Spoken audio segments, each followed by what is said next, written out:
بسم اللہ الرحمن الرحیم۔ یزید کی موت کے 65 سال بعد جب اس کی قبر کھود کر لاش نکالی گئی۔ دوستو، اسلام میں خلافت کا طریقہ رکھا گیا ہے، نہ کہ ملوکیت کا۔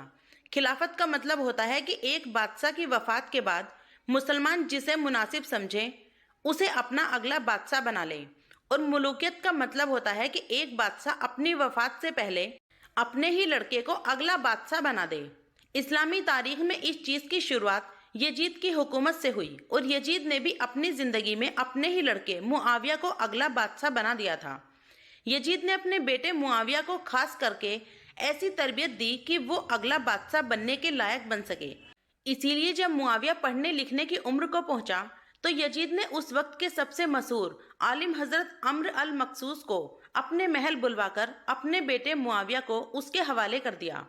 وہ عالم حضور صلی اللہ علیہ وسلم اور آپ کے گھر والوں سے بہت محبت کرتے تھے، اور یزید کے ظلم و ستم کی وجہ سے اس سے بہت نفرت کرتے تھے، لیکن یزید کو اس بات کی کوئی خبر نہیں تھی۔ جب یزید نے اپنے بیٹے معاویہ کو ان بڑے عالموں کے حوالے کر دیا تو انہوں نے یزید کے بیٹے پر خاص طور سے دھیان دیا اور اس کو قرآن حدیث کی تعلیم کے ساتھ ساتھ اہل بیت سے محبت کرنا سکھایا۔ یہ بڑے عالم دن رات یزید کے بیٹے معاویہ پر محنت کرتے اور اسے حضور صلی اللہ علیہ وسلم اور آپ کے گھر والوں سے محبت کرنا سکھاتے، ساتھ ساتھ اسے بیچ میں اپنے آنے والے ظالم بادشاہوں کی کرتوت بھی بتائی کہ کیسے ان لوگوں نے اہل بیت کے ساتھ ظلم و ستم کر کے ان سے حکومت چھین لی اور انہیں ہر چیز کے لیے محروم کر دیا۔ وقت گزرتا گیا، آخر یزید کا بیٹا معاویہ 18 سال کا ہو گیا۔ اسی وقت کربلا کا واقعہ پیش آیا کہ جس میں یزید نے ظلم و ستم کی انتہا قائم کر دی۔ وہ اس طرح کہ ظالم یزید کے اشارے پر حضرت حسین رضی اللہ کا کربلا کے میدان میں سر کاٹا گیا اور پھر اس کی بہت بے حرمتی کی گئی، یہاں تک کہ جب یزیدی فوج نے حضرت حسین رضی اللہ کا کٹا سر لے کر کوفہ شہر کی طرف جا رہے تھے تو راستے میں انہیں ایک جادوگر ملا۔ اس جادوگر نے پوچھا کہ اے فوجیوں، یہ کس کا کٹا سر لے کر تم کوفہ شہر جا رہے ہو؟ تو فوج کے لوگوں نے جواب دیا کہ یہ حسین بن علی کا سر ہے۔ وہ جادوگر بہت نیک فطرت انسان تھا اور اسلام میں اس کے پیغمبر حضور صلی اللہ علیہ وسلم سے سچی محبت کرتا تھا، اسی لیے جب اس نے سنا کہ یہ نواسہ رسول کا کٹا سر ہے تو وہ کانپ گیا اور فوجیوں سے کہنے لگا کہ اے فوجیوں، تم مجھ سے 10,000 دینار لے لو اور اس کے بدلے ایک رات کے لیے مجھے حسین کا کٹا سر دے دو۔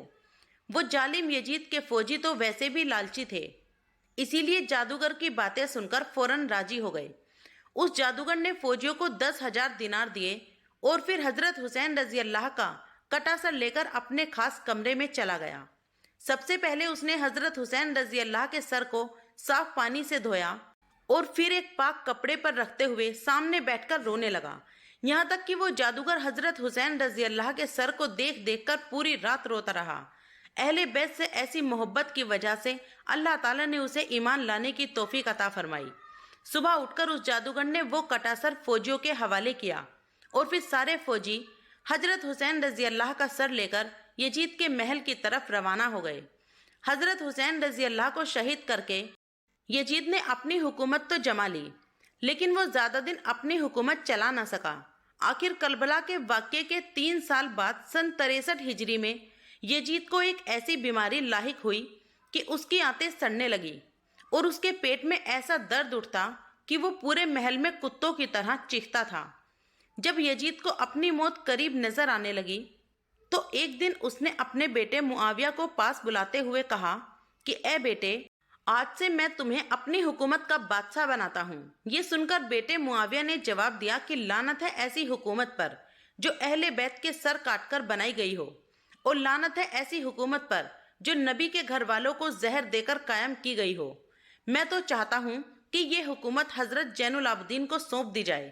بیٹے کا ایسا جواب سن کر یزید کے تو ہوش اڑ گئے، لیکن اتفاق کی اسی دن شام کو اس کی موت ہو گئی اور وہ اس دنیا سے جلت کے ساتھ چلا گیا۔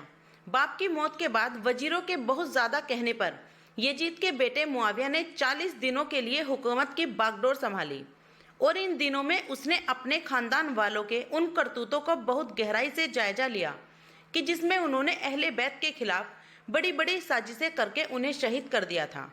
آخر 40 دنوں بعد یزید کے بیٹے معاویہ نے سبھی